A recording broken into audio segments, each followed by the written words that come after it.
I'm not trying to be one of those doomsday precious metal content creators, but unfortunately there is a reason why I've stopped purchasing precious metals from the Royal Mint.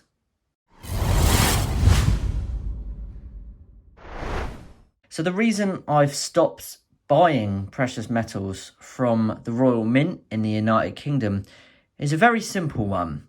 It's due to their milk spotting issue. Now, many of you will already know about this issue, and some of you who are new precious metals stackers may not have come across it yet, may not even heard about it.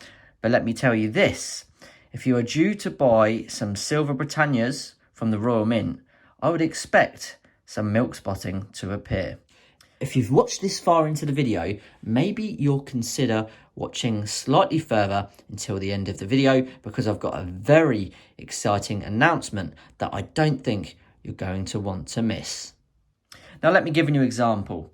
Here I've got some of my own bullion stack, which contains 1 ounce silver bars, 1/4 ounce gold Britannias in the back here, and a lot of 1 ounce silver Britannias, either featuring King Charles or Queen Elizabeth. Now, what you may have noticed already is some of these, if not all of them, are containing massive milk spots. You're going to be able to see some real milk spotting appear. On this one, you can see it's forming around the edge. Move different lighting, you can see it a lot better here.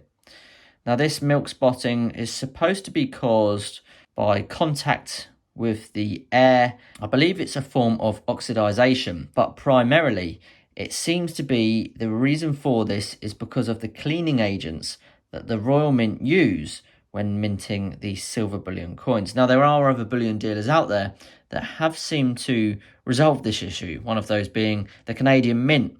They're producing a lot of fantastic precious metals at the moment without seeing those milk spotting issues. And that's definitely been noticeable in the precious metals community, because you've heard a lot more people talking about the Perth Mint recently for the quality of the bullion that they're producing. Again, here, this one isn't quite as bad, but straight away you can see a massive milk spot appearing on Queen Elizabeth's neck.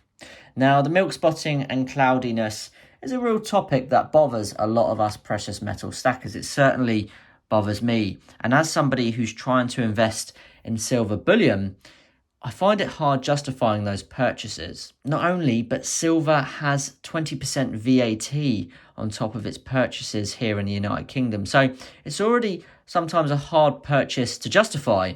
But when you're buying bullion that is reducing in quality and tarnishing in a very short span of time, it is rather annoying. When you're spending your hard-earned money, you want a top quality product.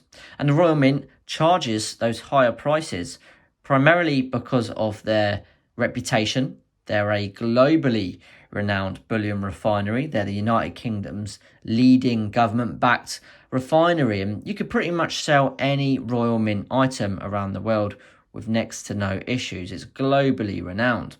But when you do have these milk spotting issues, it does leave you to ask the question, when I come to liquidate my precious metals, normally silver, with these milk spotting and cloudiness issues, will it affect the sale? Well, difficult to say. I haven't actually tried to sell any precious metals with milk spots or cloudiness on them. I think if I was a bullion dealer or a coin shop, I would want to buy the cleaner precious metals that don't have any cloudiness or milk spots on them, because I know that somebody walking into my shop is going to want to buy ones without those. It's just an obvious fact. Now, another reason why I've stopped buying from the Royal Mint is I don't particularly rate their customer service very highly. I've emailed them several times as a content creator trying to get a response on the milk spotting issue, and I've just had absolutely no response. I did get through to them once on a phone call, but that was on a different topic, so I can't necessarily say negative things about the phone calls. Now, the UK's Royal Mint is a very popular one, there's no denying that, and they do have fantastic products, and they produce some of the world's best designed and secured gold and silver bullion. Just take a look at this 1/4 ounce gold Britannia here. That's 7.7 grams of 24 karat bullion. This is probably one of the most popular precious metal bullion pieces to buy for most precious metal stackers. It's a real happy medium between those fractional lower gold pieces and those bigger 1 ounce pieces. It has the security features on here. Now, gold doesn't tend to have any of these milk spotting and cloudiness issues. I've actually handled these an awful lot and they've never appeared to have any form of tarnishing. Now, we do know that gold bullion doesn't tarnish, at least at anything like the rate that silver bullion does. And I have found that taking silver bullion out of the capsules and putting them into these foam inserts potentially may be increasing the milk spotting issue. I'd be interested to know if any of you who take your coins out of your capsules and put them in these foam inserts have had a similar issue. It may just be me correlating some unrelated facts, but I do feel like the more you handle the silver bullion, the more milk spots and more cloudiness appear. Now, a prime example of cloudiness is this Britannia here. It's lost a lot of its shine. You can see it's very, very flat. It doesn't actually appear to be a single milk spot on this one, but it is very, very dull. When we turn it over, again, it's dull on the reverse. When you compare it to other ones, it's definitely flatter.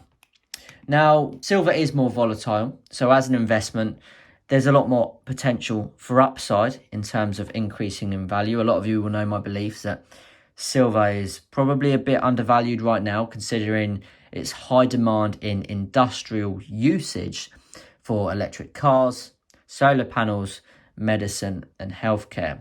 So it could still potentially be a fantastic investment for those of you willing to hold it long enough for the value to increase well beyond the prices you paid, considering you have to pay the 20% VAT. But still, again, we come back to that milk spotting issue, don't we? Will it affect the sale? It's really difficult to say. If a bullion dealer or a coin dealer is buying the bullion for its weight's value, then no, it's not going to affect its value.